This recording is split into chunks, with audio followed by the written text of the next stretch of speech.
Não, eu não comecei com CNPJ de início, não. Em quanto tempo você consegue viver da advocacia? O Instagram, ele é necessário para essa autoconfirmação, para você se autoconfirmar como profissional. Olá, meu amigo, minha amiga, empreendedor, empreendedora, como vai você? Tudo bem? Seja muito bem-vindo a esse vídeo ao nosso canal. Se você ainda não é inscrito, já aproveita, pausa esse vídeo, se inscreva, passa a seguir a gente para você sempre ficar por dentro das novidades que a gente coloca por aqui. Hoje nós vamos fazer algo diferente, bem especial. Nós vamos conversar hoje com a doutora Josiane Carvalho. Eu vou até colar aqui porque é tanta coisa no currículo dela. Ela é advogada, professora, palestrante, secretária da Comissão do Advogado de Família do IBD-FAM-DF, especialista em Direito Constitucional, de Justiça, Trabalho, Processo do Trabalho e, para quem não sabe, ainda é minha irmã, que é a melhor qualificação de todos. Tô brincando, né? Não. Então, hoje nós vamos falar com ela. Eu vou passar a palavra para ela, para você se apresentar, Josiane, como você gosta de se apresentar, tirando a brincadeira à parte, mas... Olá, pessoal. Olá, Floriana. Agradeço esse convite para estar aqui com vocês hoje, compartilhando um pouco da minha experiência. E acabou faltando também da gente dizer que eu sou consultora do Sebrae. Além disso verdade, tudo, é verdade. Então, assim, são várias funções, são 13 anos de exercício da advocacia. Eu não falei que era tanta coisa que eu não ia lembrar de tudo. São 13 anos de exercício da advocacia e 13 anos aí de muita experiência e espero poder compartilhar com vocês um pouquinho nesse bate-papo que a gente vai ter hoje. E eu chamei a Josiane aqui porque nós estamos com um quadro novo que é como ter e manter a sua empresa. O tema hoje é escritório de advocacia e a ideia é que nós possamos trazer aqui empreendedores que possam dizer para nós como foi a jornada, como começou, quais são os desafios enfrentados, que no Brasil ter e manter uma empresa não é fácil. O escritório de advocacia, apesar das limitações que existem por conta da profissão, também não deixa de ser uma empresa, porque tudo que vende algum serviço, né, Josiane, é uma empresa. Então, nada melhor do que a gente trazer a doutora Josiane aqui para falar isso para nós. E a primeira pergunta, eu estou colando aqui meu roteiro, mas a primeira pergunta que eu queria fazer, por que você resolveu ser advogada? Bem, eu não tive muito tempo para pensar sobre isso, porque eu saí do ensino médio e já com 17 anos iniciei na faculdade de Direito. Mas eu sempre tive a vontade de fazer a diferença, de ajudar as pessoas de alguma forma. Daí eu tentei inicialmente a faculdade de Medicina, mas tentei somente um vestibular, não fui aprovada. Na sequência já fui aprovada para a faculdade de Direito, iniciei o curso e me apaixonei pela profissão. Hoje eu não poderia, digo, né, que eu não poderia ter escolhido outra atividade profissional a não ser realmente o direito, a não ser advogada. Pensei uma época em fazer concurso, mas foi por um período curto e realmente eu gosto do desafio da profissão da advocacia, porque todos os dias são novidades diferentes, você não consegue ter uma vida monótona, é uma vida de bastante atividade. E isso me motiva a correr atrás, a querer as coisas, né, crescendo, as coisas evoluindo, e isso dá uma satisfação pessoal muito grande. E quando você terminou a faculdade de Direito, você já começou logo com o CNPJ ou não? Ou você exerceu algum outro tipo de atividade primeiro? Não, eu não comecei com CNPJ de início, não. Até porque quando a gente sai da faculdade de Direito, a gente tem muita limitação com relação ao nosso conhecimento. Por quê? Primeiro que tem várias matérias que a gente não tem na faculdade, e que são matérias que há profissionais, né, advogando nessas áreas. Por exemplo, direito eleitoral, a gente não aprende na faculdade, direito previdenciário, você tem um conhecimento muito pequeno. Então, por mais que você faça um estágio na época da faculdade, você não consegue aprimorar para poder sair dali e falar assim, não, eu sou uma advogada especialista em direito de família e eu vou conseguir trabalhar com isso. Então, assim que eu saí da faculdade, o que eu pensei? Eu preciso trabalhar em alguma empresa, né, em alguma estrutura que me dê o conhecimento e me dê o amparo suficiente para que eu possa advogar sozinha. Porque eu não tinha essa expertise, eu não iria saber atender o meu cliente. E aí foi assim que eu fiz. Então eu iniciei trabalhando numa editora chamada Editora Consulex, que não existe mais, mas tem muito advogado aí que conhece, né? Conheceu. Isso, é porque ela foi muito famosa na época em que a gente não tinha internet. E ela tinha uma atuação muito grande na área de direito do trabalho. Porque antes, né, a gente fala aí há 10 anos atrás, 15 anos atrás, vamos colocar, né? A gente não tinha jurisprudência online igual a gente tem hoje. Então, se você queria saber como que estava a decisão dos juízes, você precisava ter o diário oficial, o diário de justiça, desculpa, o que estava publicado lá para poder você acompanhar. Então, a editora Consulex, o que eles faziam? Eles pegavam o diário de justiça, faziam a análise e disponibilizavam por assinatura para esses advogados. Então, assim que eu saí da faculdade, eu fui trabalhar na editora Consulex, que aí eu aprofundei muito o meu conhecimento nessa área de direito do trabalho, que era uma área que eu gostava muito, que eu já atuava, trabalhava com o meu irmão na contabilidade, fazia folha de pagamento, essas coisas. Não espalha não, senão o povo vai achar que eu tenho escritório há muitos anos, não pode. Que isso, só tem 40 anos. Tô brincando. Tem menos, a metade, né? Então, eu comecei dessa forma. E ali, eu comecei também a fazer parcerias com colegas, porque eu sempre gostei de fazer amizade, de conversar.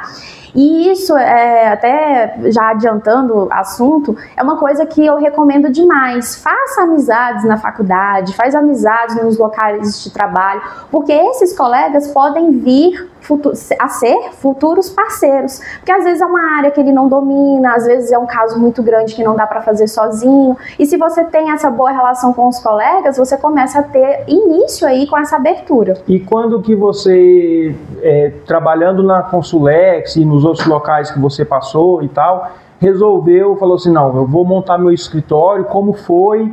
E primeiro, por que surgiu essa ideia de montar o escritório? Por que não continuar sem o escritório? E quando você decidiu montar, o que você achou mais complicado, assim, ao montar o escritório, ao montar uma empresa de advocacia, né? Aí, assim, só para contextualizar, eu trabalhei na Consulex por 2 anos, depois trabalhei em outros escritórios, e aí eu percebi que eu estava conseguindo conquistar muitos clientes, porque os escritórios que eu trabalhava não tinha dedicação exclusiva, então eu podia atuar como advogada externamente. E aí começou a pesar no sentido de que o escritório me tomava muito tempo, o valor era fixo e o valor era menor do que eu conseguia com os meus clientes. E aí com isso eu percebi que eu já estava preparada para trabalhar de forma autônoma. E somente em 2017, então eu me formei em 2010, dezembro de 2010, peguei a OAB em 2011, né, no início do ano.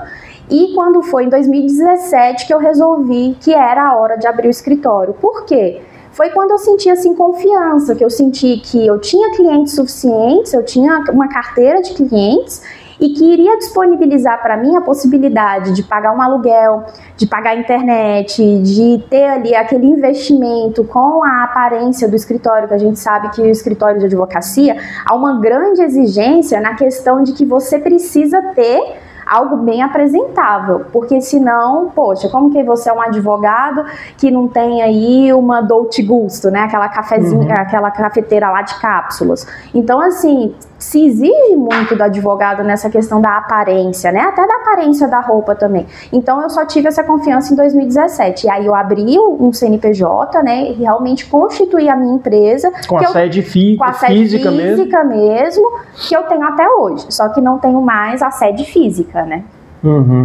E aí a questão da sede física que... E por que você chegou à conclusão depois no meio do caminho? Aí veio a pandemia nesse período, né? Também. Eu fechei o escritório antes da pandemia, mas para você ver como que já era uma mudança que vinha, né? Da mentalidade das pessoas. Por quê? Eu passei 1 ano com o escritório aberto e eu atendi de cliente no escritório, foi uma quantidade muito pequena. Chegou o último mês, eu falei assim, se esse mês eu não tiver nenhuma necessidade de ir para o escritório, eu vou fechar ele. E foi o que aconteceu. Por quê? Muitas vezes os clientes queriam ser atendidos, como eu atendo, né, muitos empresários, eles queriam que eu fosse até a empresa deles, não queria vir até mim. Então eu vi que eu estava desperdiçando dinheiro com aquele investimento, né? E aí eu não tinha secretária na época, então era algo que eu achava que fazia falta, porque eu ia para lá, ficava lá sozinha, aí não tem o glamour que eu falei, né, de receber o cliente, oferecer um café e tudo mais, e aí eu pensei, não, eu vou um mês sem necessidade de usar dessa estrutura, então eu vou fechar. E aí depois veio a pandemia, né, então eu fechei em 2018, e quando foi em 2020 veio a pandemia e somente confirmou isso, que hoje eu não tenho sede física e não vejo a necessidade de ter, por conta disso, justamente, né? E nós, como advogados, ainda temos um privilégio, porque a OAB, ela disponibiliza salas para a gente atender os clientes, como se fosse um cowork. Então é só você reservar essa sala que você tem, uma salinha com ar-condicionado, arrumada, com privacidade para você atender seu cliente, e tem em todas as regionais de Brasília. Então, mais uma razão. E a justiça totalmente digital, né? Porque tudo eu lembro que no escritório a gente fazia cálculos judiciais há uns anos atrás, tinha que mandar o motoboy buscar cópia dos processos, ou buscar o processo físico original para fazer cálculo pericial. E hoje é tudo eletrônico. Você peticiona direto na internet, com certificado digital. Você não, e de qualquer local. Inclusive, nós temos cliente advogado aqui no escritório que ela mora em Dubai e trabalha aqui no Brasil e vem aqui de vez em quando. Praticamente, assim, a área dela não é uma área que tem muita audiência, então praticamente... E as audiências atualmente também, a maioria são online, né? Então você perdeu. Hoje em dia realmente há uma confirmação. Antes ainda existia aquele preconceito. Poxa,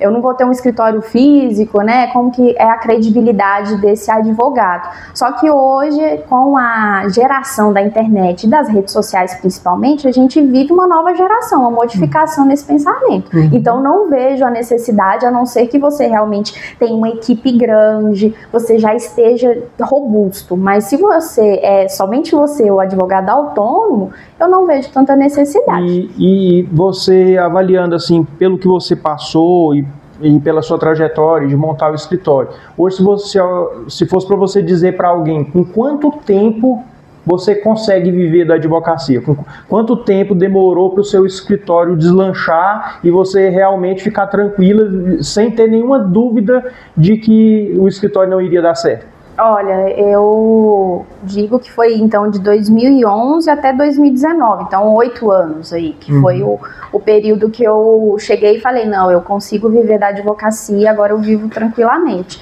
Mas assim, na questão de tranquilidade, né, mas eu acho que com 5 anos de advocacia você já começa a sentir aí que você começa a ter indicações, começa a realmente movimentar melhor. Só que é claro que cada um tem o seu momento, né? Eu vim de uma família que não tem tradição no direito, não tem o pai advogado, tio advogado, não tem nenhum familiar. E aí tem outras estruturas familiares que quando você tem suporte, você consegue progredir mais facilmente, né? Então, isso eu acho que é um prazo normal para uma pessoa comum, né? Que nem eu fui. De vir, de não ser da área, de vir assim com a cara e coragem e conseguir atuar, conseguir indicação e conseguir tudo mais. E uma coisa que você falou no início, que eu estava pensando aqui para não deixar passar, você falou que nas faculdades de Direito não se ensina, por exemplo, Direito Eleitoral, eu acho que você falou, e outros que é da área jurídica, né? E a parte empresarial? Isso é ensinado nas faculdades de advocacia? Por exemplo, você recebe aula de marketing, de como atrair clientes, de como fazer gestão, de como fazer delegação. Você acha que tem isso nas faculdades hoje e isso é uma coisa que faz falta ou que é dispensável no dia a dia de um advogado que tem um escritório? Infelizmente a gente não tem absolutamente nada relacionado ao empreendedorismo na faculdade de Direito, né? E aí é algo que limita muito, porque o advogado ele sai sabendo apenas a técnica jurídica e nada a respeito de gestão. E isso dificulta, e a gente tem ainda um grande problema, que é o incentivo da OAB, que é a Ordem dos Advogados. Ela tem uma limitação muito grande, de que há uma proibição da gente mercantilizar a advocacia. Então, por exemplo, eu não poderia vender filiais do escritório Josiane de Carvalho Advogados, por exemplo, né? Tem essa limitação, e ainda tem a limitação com relação ao marketing.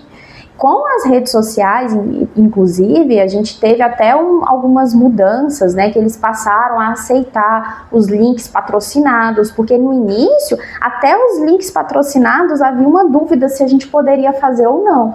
Agora a gente pode fazer, mas desde que seja com relação à divulgação de um conteúdo, sem a gente se autopromover. Então, para vocês verem como que é delicado, né? E aí é uma mentalidade que eu acho que precisa ir modificando aos poucos, porque a gente precisa dessa gestão empresarial para o escritório ter sucesso, porque senão o advogado sendo apenas advogado e não sendo um bom gestor, não tem como esse negócio ir para frente. Então hoje, por exemplo, a OAB só permite o marketing de conteúdo nas mídias, nas redes sociais. Isso. E já falando de marketing, a gente nota que você é muito ativa nas redes sociais, volta e meia você está dando entrevista, Rádio Justiça, aparecendo nas redes sociais e tudo mais. Eu queria perguntar assim, como você faz para atrair novos clientes, para poder obter novos contratos? E segundo, se essas aparições suas nas redes sociais, esses conteúdos que você gera para a rede social, se isso traz resultado prático para o escritório de advocacia? Traz muito, parece não ser, né? Porque a gente até fala, é muito raro um cliente ir procurar um advogado no Instagram, mas quando ele te conhece, ele vai no seu Instagram para ver quem é você e o que você está fazendo. Então, o Instagram ele é necessário para essa autoconfirmação, para você se autoconfirmar como profissional, com a sua capacidade. Então, a rede social é essencial nesse sentido. E com relação a palestras, a entrevistas, isso também é uma construção que vai se fazendo aos poucos. No início, eu tive um grande erro de que eu não participava desse meio jurídico. Então, eu não participava da OAB, eu não participava de um IBDFAM, por exemplo, apesar de que o IBDFAM surgiu em Brasília em 2015, né? Eu já até estava formada. Mas eu não tinha essa intenção, porque eu achava que não era preciso eu andar com advogados para eu ser advogada. Só que hoje eu já vejo isso de uma forma diferente, porque você, nesse meio, primeiro que você está se aprimorando o seu conhecimento. E em segundo lugar, você pode firmar parcerias, que é uma das coisas que no início da advocacia me ajudou muito, porque às vezes aconteceu, eu tinha um colega lá na Consulex, inclusive, que ele tinha clientes, mas ele não tinha tempo para fazer aquele serviço. E aí a gente fez uma boa parceria, porque ele me indicava os clientes que eu não tinha e eu fazia o trabalho. Então, a gente ia aproveitar conhecendo pessoas para isso, e às vezes o advogado atua em outra área, não atua na área que você atua, então te indica um cliente também. Então, isso tudo vai construindo essa teia, né, de conexões. Aí nisso, um advogado, por exemplo, é convidado para poder dar uma entrevista. É um colega seu, ele não pode ir no dia, aí ele te chama para ir no lugar dele. E com isso você vai criando essa visibilidade, você vai aparecendo, passa a ser convidado para palestras, para dar aula, né, em pós-graduação também. E essa rede de relacionamento também ela é muito importante, né, porque você veja, o seu colega não tinha tempo de atender os clientes, aí passou os clientes para você atender que você não tinha na época. Eu tenho certeza que desses clientes vieram frutos de outros clientes que já foram indicados para você e não para o seu colega parceiro, porque gostou do trabalho, fez um bom serviço. Então, assim, acaba que marketing não é só o marketing, digamos assim, das redes sociais, de atrair, mas todo o relacionamento que se tem com qualquer pessoa que seja cliente, que seja uma pessoa que você está se relacionando profissionalmente, até no âmbito familiar, no âmbito pessoal mesmo, acaba marcando a outra pessoa, e quando ele lembra de um advogado, ele lembra da área que você atua, ele acaba te procurando também, né? Fala, empreendedor, tudo bem? Tá gostando desse vídeo? Só uma pausinha para te falar que o patrocinador desse vídeo é a Marf Contabilidade, uma empresa com 23 anos de mercado, muito eficiente, muito rápida, muito assertiva e que atende micro e pequenas empresas de todo o Brasil. Se você quiser conhecer mais sobre os nossos serviços, basta acessar o nosso site www.marf.com.br.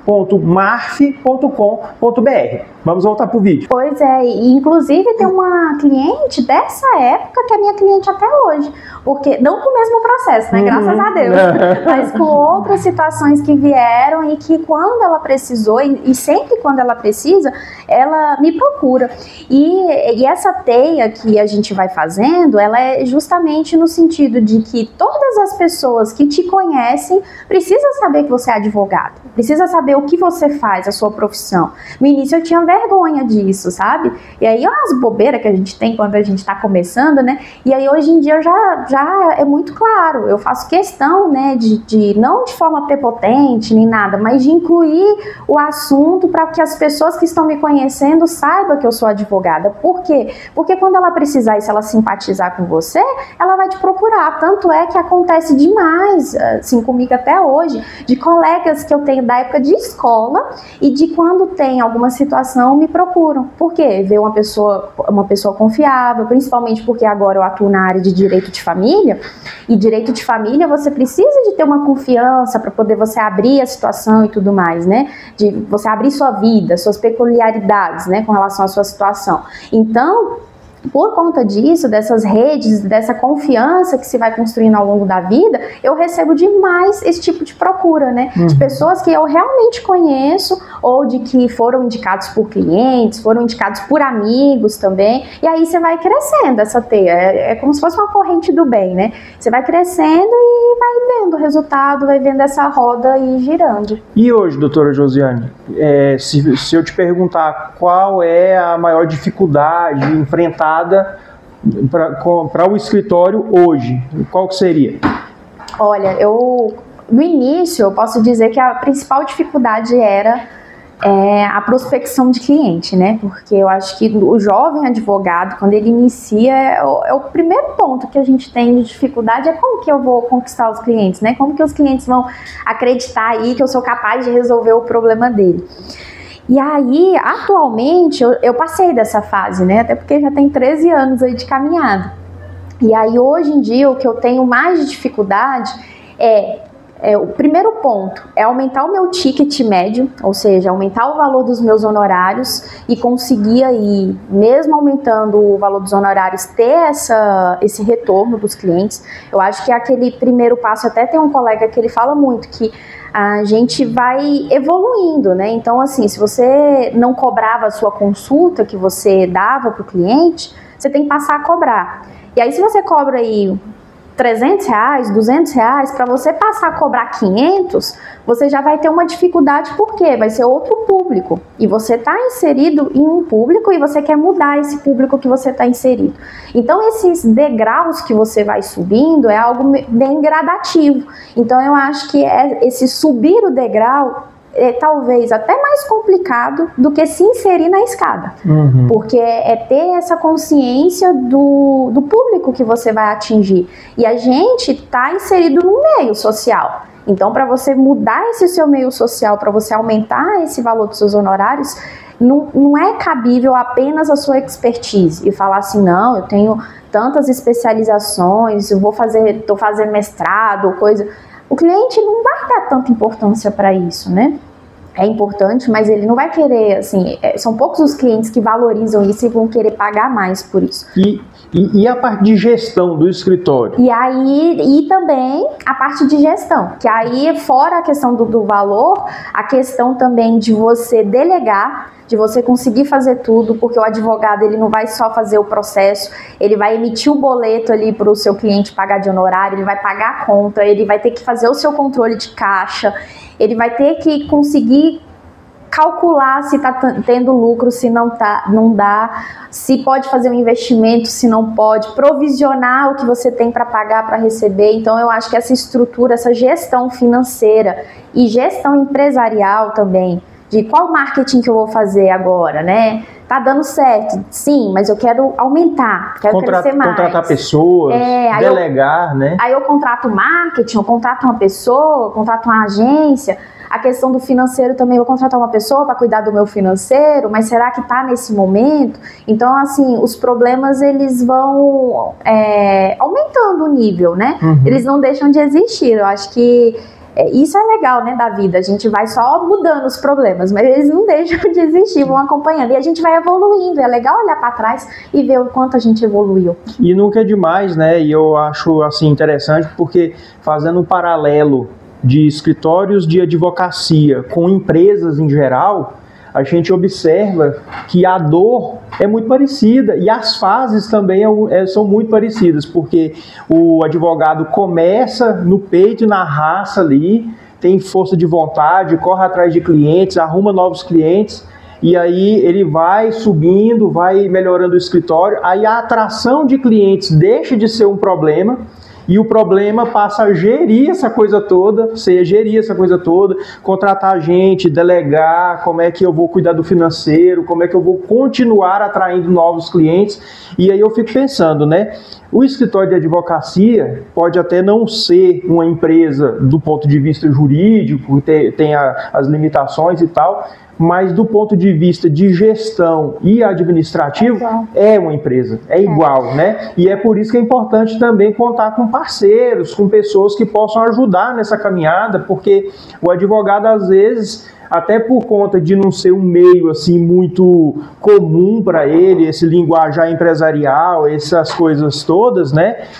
Às vezes ele pode se sentir até meio perdido, não sabe a quem recorrer, não sabe como é que ele pode atuar com isso, né? Eu posso até dar um exemplo com relação a isso de organização, que igual, por exemplo, agora, na minha atual realidade, eu não tenho tempo durante o dia, por exemplo, de emitir nota fiscal para receber. E aí eu vou emitir nota fiscal que horas? Às vezes é 9 horas da noite, é 10 horas da noite que eu tenho tempo. Para você ver uma questão administrativa que às vezes o auxílio de alguém, né, ou então de uma empresa, poderia estar poupando esse tempo que eu já não tenho mais. Então, na medida que a gente vai crescendo e aumentando as funções, a gente não consegue acumular tanta função diversificada. E aí que é ideal a questão da delegação, porque aí você vai ser e fazer o que você é bom para fazer, né? Que é a expertise que você se formou, né? Que é para ser realmente advogado. Só que você precisa de ter isso tudo estruturado. E isso é com o tempo. E entra tudo, né? Por exemplo, a gente falou aqui de marketing, de atração de clientes, a gente falou de vendas, porque é importante fechar novos contratos, a gente fala de RH, porque você tem que contratar gente, a gente fala de administrativo financeiro, de tributário, porque muitas vezes o advogado fica na dúvida se já está na hora de migrar para um CNPJ ou não, eu continuo sendo pessoa física, eu não continuo, às vezes continua, não está na hora ainda, mas ele mal sabe que está ficando vulnerável e que ele pode ser autuado pelo fisco, porque não está fazendo a coisa certa. Então, a gente se cercar de pessoas competentes, experientes, que possam nos ajudar nesse caminho é realmente muito importante, não só na advocacia, como em toda a área. É importante falar sobre isso, que lá em 2017, quando eu tomei a decisão de abrir o CNPJ, foi com a orientação de um profissional, que foi o Floriano, que conhecia a minha realidade, conhecia a minha situação financeira, a questão dos clientes, se estava valendo a pena ou não, porque a gente, como advogado, às vezes a gente só nega essa área, né? Só nega essa área, gente, não é imposto, pelo amor de Deus. E à medida que você vai movimentando determinados valores com o seu CPF, às vezes é melhor você ter um CNPJ, porque o imposto vai ser diferente. Então, muitas vezes a pessoa pensa, não vou abrir um CNPJ porque eu vou ter mais custo. Mas depende, porque depende da sua receita. Por isso que é importante ser analisado caso a caso. No meu caso, lá na época, em 2017, valia a pena. E vale até hoje. E eu digo assim, né? Não tem receita de bolo. Cada caso é um caso, é preciso fazer um planejamento tributário de cada pessoa, levantar as informações, levantar faturamento, levantar tudo, para verificar quanto que pagaria de imposto na pessoa jurídica, quanto que pagaria de imposto na pessoa física, ou se fosse pagar, ou se já está pagando, o que está ficando vulnerável ou não, para aí decidir se é hora de abrir o CNPJ ou não, né? Exatamente. Doutora Josiane, e só para a gente encerrar também, para não tomar muito seu tempo, qual seria a dica, assim, matadora que você deixaria para um advogado que está nos assistindo agora, que de repente já está terminando a faculdade ou já terminou a faculdade, às vezes está trabalhando no escritório, tem alguns clientes, não sabe se está na hora de começar o escritório ou não. O que você diria para esse advogado? Olha, é difícil dar uma dica só, porque eu acredito que é um conjunto de coisas que formam um grande profissional, um advogado de sucesso.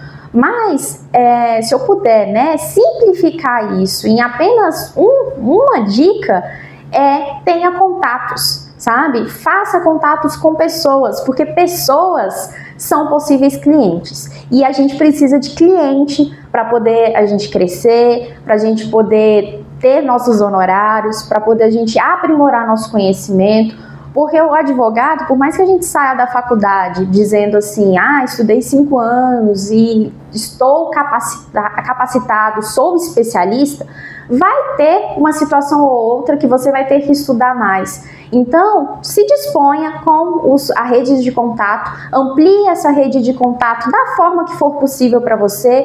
Eu, lá no meu início, eu usava o Migalhas, que era um site que ainda existe, que é de correspondente jurídico, e isso me fez conectar com o país inteiro, com outros advogados. Hoje em dia, a gente já não tem mais tanto uso do Migalhas, porque o processo é eletrônico e tudo mais. Antigamente era contratado advogado até para tirar cópia do processo em outro estado, né? Tirei cópia demais, já fiz muita audiência. E nisso fui contratada uma época por um escritório do Rio Grande do Sul, que aí eu fiquei vinculada a eles na questão contratual, né? Então eu sempre fazia audiência para eles aqui em Brasília, sustentação oral.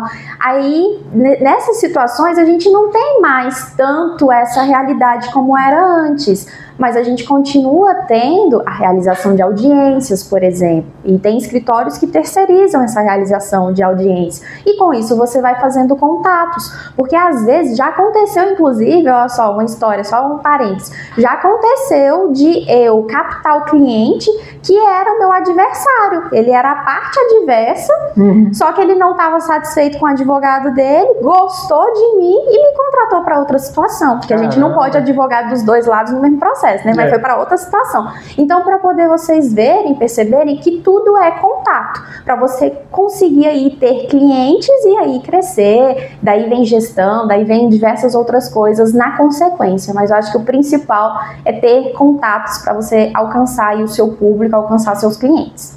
Muito bom. E eu, dessa nossa conversa aqui, teria uma dica também para o advogado que está ali do outro lado, o empreendedor advogado, né? Que é dizer para ele aquilo que eu sempre acreditei e que eu acho que é isso mesmo.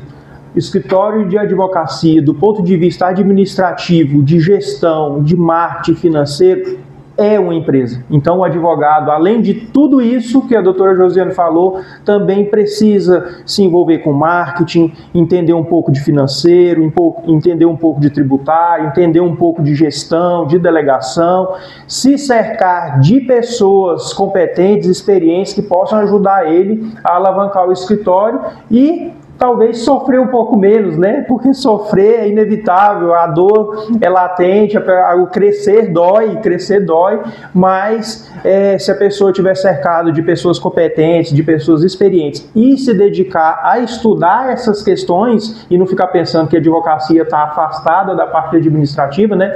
Ele vai ter mais êxito e vai sofrer menos, não é isso, doutor? E ser otimista também, né? E ser otimista. Ser otimista, porque às vezes a gente desanima com algumas situações, né, com algumas situações pontuais com o cliente mesmo, de crescimento, mas tudo passa. Então, assim, você ter a resiliência de continuar no que você decidiu, no que você quer, é o caminho para ter o sucesso no futuro, é não desistir. É isso aí, gente. Então, nós vamos encerrar por aqui. Gostaria de agradecer a doutora Josiane pela disponibilidade de conversar com a gente, de passar essas dicas valiosas para nós, né? E agradecer você que assistiu até o final, que está acompanhando com a gente até agora, e dizer que a gente vai ter novos episódios com outros ramos de atividade. Muito obrigado e é isso. Eu que agradeço a participação, espero ter contribuído um pouquinho com a minha história. E quem quiser entrar em contato comigo, meu arroba é Josiane de Carvalho ADV, e conto com vocês, encontrar vocês aí na rede social. Até mais! É isso aí. E agradecer também as nossas videomakers que estão aqui atrás, a Lívia, a Renata, não estão aparecendo no vídeo, mas estão aqui e estão ajudando a fazer esse trabalho de levar conteúdo aí para o empreendedor que gosta de obter mais informações. Beleza? Tchau, gente!